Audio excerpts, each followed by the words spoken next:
मैं voice of Azamgarh community radio station जो कि आजमगढ़ में स्थित है, वहाँ पर फ़िलहाल स्टेशन मैनेजर की तरह काम कर रही हूँ।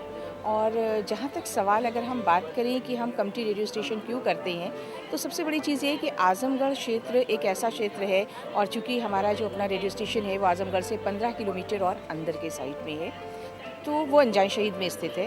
तो उसके आसपास दूर तक बहुत ज़्यादा एक इलिटरेसी वाली एक तो प्रॉब्लम थी। दूसरी बात अगर हम देखें तो वहाँ पे जो विमेन हैं, जो औरतें हैं, उनको बिल्कुल एक आज़ादी नहीं मिली है। पढ़ रही हैं लड़कियाँ, मगर वो उनकी सोच पर पाबंदी लगी है, उनको कहीं आने जाने पर पाबंदी लगी। यानी शायद कह सकते हैं कि वो ना अपने बारे में सोच सकती हैं और साँस भी अपनी मर्ज़ी से नहीं ले सकती हैं। तो ये तमाम सारी चीज़ें थीं। और सबसे बड़ी चीज़ क्या है कि आज़मगढ़ एक इतना बड़ा डिस्ट्रिक्ट होने के बाद भी वहाँ पर कोई रेडियो स्टेशन दूसरा मौजूद नहीं था। तो ऐसे समय में एक एफएम फ्रीक्वेंसी के साथ एक कम्युनिटी रेडियो स्टेशन खोला गया। हालांकि हमारी रीच अभी कम है, हम पूरे आज़मगढ़ को कवर नहीं कर पाते हैं, और अनजान शहीद और उसके आसपास 10 से 15 किलोमीटर के जो रेडियस में जो एरिया है हम उसको कवर करते हैं। और उससे जो एक पहला बदलाव अगर हम महसूस करें तो एक चीज़ तो ये आई है कि वहाँ पर लोगों में, न सिर्फ लड़कियों में बल्कि लड़कों में भी अपनी बात कहने और अपनी बात को शेयर करने की एक आदत हुई है, फीलिंग हुई है। उनको कुछ नई बातों की जानकारी मिल रही है। और दूसरी एक बहुत ख़ास चीज़ देखें कि जिसका एक उद्देश्य था वो ये था कि एक आज़मगढ़ की छवि बड़ी अजीब सी उभर कर सामने आई थी। और उस शायद ये समझा जाता था कि एक आज़मगढ़ एक ऐसा क्षेत्र है जहाँ जो राष्ट्र की मुख्यधारा में शामिल नहीं हो सकता है। तो हमने उस चीज़ को भी लाने की कोशिश की। हमने वहाँ की जो हेरिटेज है, वहाँ की जो संभावनाएं हैं, उनको सामने हमने लाने की कोशिश की कि लोगों के सामने बात साबित हो कि आज़मगढ़ का मतलब वो है कि हम आगे बढ़ेंगे, हम हिंदुस्तान के साथ चल के आगे करेंगे, ना कि आज़मगढ़ कोई अलग सी चीज़ है। और शायद मैं भी जब आज़मगढ़ में काम शुरू किया तो कहीं ना कहीं अंदर ये मन में था कि क्या हम अपने उद्देश्यों में पूरा हो पाएंगे। मगर आज स्थिति ये है कि जब उसके इनमें हम जाकर देखते हैं तो लगता है कि उसके जो हृदय है उसके अंदर एक बहुत खूबसूरत सा हिंदुस्तान बसा हुआ है। और वही चीज़ हम चाहते हैं कि लोगों तक पहुँचे। वहाँ की कल्चरल हेरिटेज है, वहाँ का म्यूज़िक है, वो सारी चीज़ें लोगों तक पहुँचे। मंथन प्लेटफ़ॉर्म को आप कैसे देखते हैं? आपके इनिशिएटिव को आगे अब जैसे कि अगर आप देखें कि मंथन का मतलब ही है कि मत के कोई चीज़ बाहर लाना।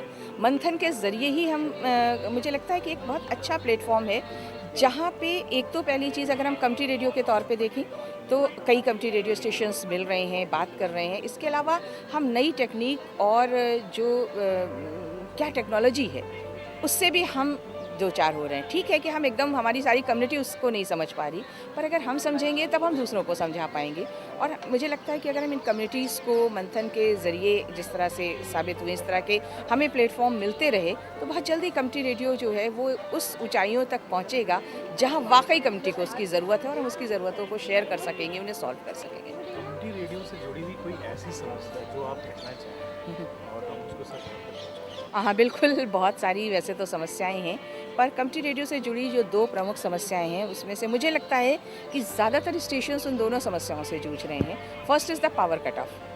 क्योंकि जो हम लोगों के जो भी कम्युनिटी रेडियो स्टेशंस हैं, जितने भी जो ग्रामीण क्षेत्रों में हैं, सुदूर ग्रामीण क्षेत्रों में हैं, वहाँ पे एक ज़्यादा समस्या क्या आती है कि बिजली नहीं आती, ख़ासतौर से यूपी के क्षेत्र में। यूपी में सब तो बहुत ज़्यादा नज़र आता है, गाँवों में बिजली नहीं आती।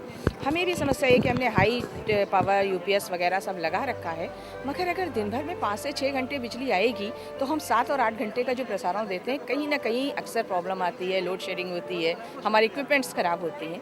तो एक तो सरकार को कम्युनिटी रेडियो के लिए किसी तरह से कुछ सस्ती और अलग से बिजली की व्यवस्था अगर वो करें तो हम बेहतर तरीके से काम कर सकते हैं, या कुछ उसको ऑल्टरनेट क्या वो सोलर एनर्जी वगैरह में भी है तो वो उसको लिए वो क्या कर रहे हैं ये देखना होगा। आपका बिज़नेस मॉडल किस तरह का? कैसे मतलब सस्टेनेबिलिटी। हाँ, सस्टेनेबिलिटी। सस्टेनेबिलिटी के लिए देखिए, पहले तो चूँकि ये नॉन प्रॉफिटेबल चीज़ें हैं, तो इसमें हमें पहले से तो कहीं पैसा नहीं मिला।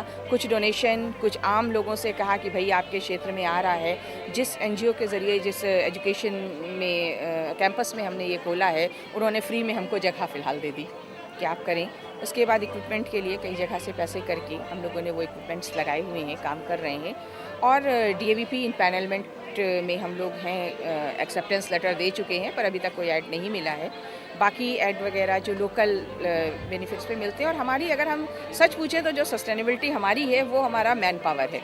हम कम्युनिटी के बीच से जाकर वही लोग आते हैं, वही प्रोग्राम प्रेजेंट्स करते हैं। नेशनल स्टैंडर्ड के भी लोग जो वहाँ पर हमारे कलाकार हैं वो आते हैं और बिना किसी पैसे के हमारे लिए प्रोग्राम्स करते हैं या हम लोग उन तक जाते हैं। तो मतलब उसके जाने के लिए ये नहीं है कि हमें कार मिल रही है, कुछ मिल रही है, हम ऑटो में लटक के और कैसे भी जाते हैं। तो यही शायद हम कह सकते हैं कि जो हमारा एक इंटीग्रेशन है, एक कोऑपरेशन है हमारी कम्युनिटी के साथ, वही हमारी सस्टेनेबिलिटी है फ़िलहाल तो। शिवाजी हमसे बात करने के लिए बहुत बहुत बहुत